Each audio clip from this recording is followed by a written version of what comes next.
One of the greatest benefits of having an exit plan is the fact that you can make the timing of your exit irrelevant. And that's exactly what we're going to talk about today, how to make the timing of your exit irrelevant so that you can exit when you're ready and with the wealth that you need.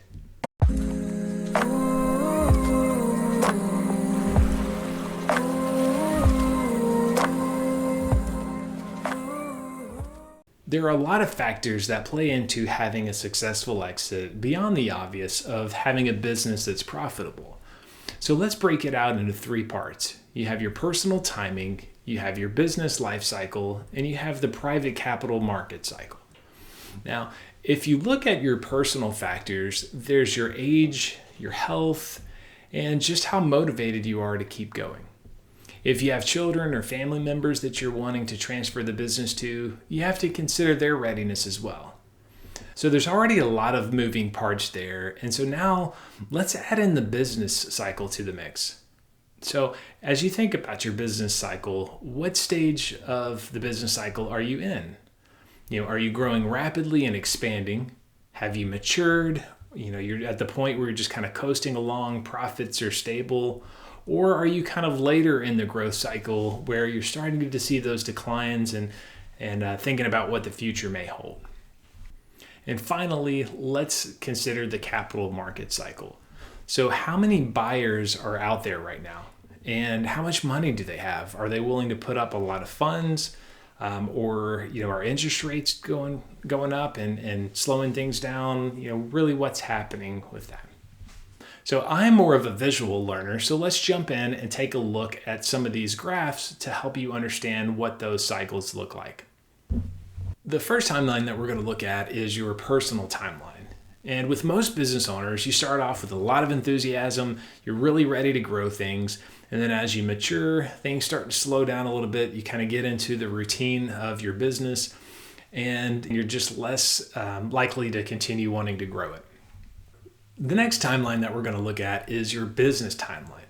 So as your business is in the early stages, you tend to see some slow growth at first, followed by some exponential growth before things really start to stabilize. After a while, you start to see some declines and begin looking for new ways to innovate and bring life back into the business, but things are trailing off. And then finally, let's look at the private market cycle.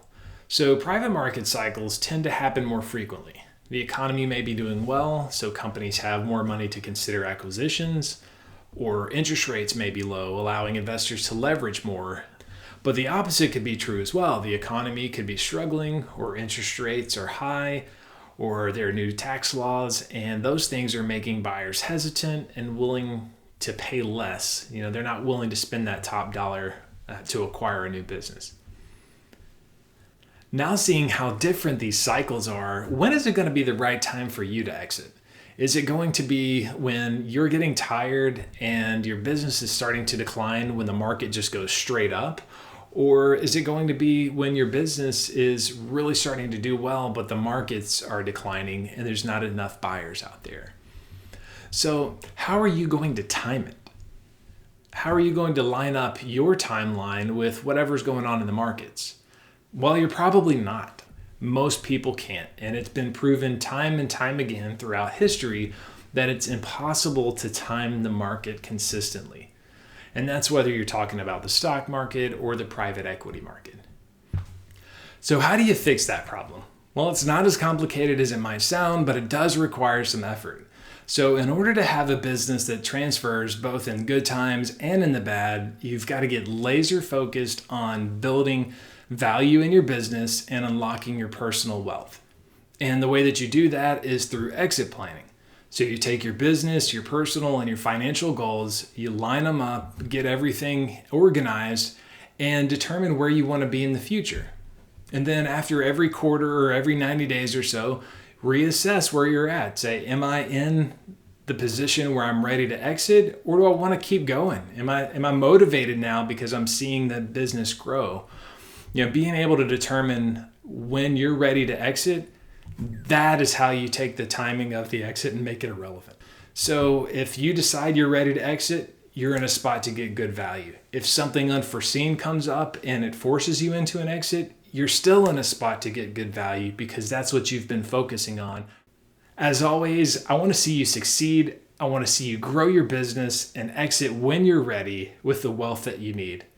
So feel free to reach out to me anytime. I'd love to hear your story and just learn how you plan to make the timing of your exit irrelevant. If you like today's video, please subscribe, and I look forward to seeing you again soon.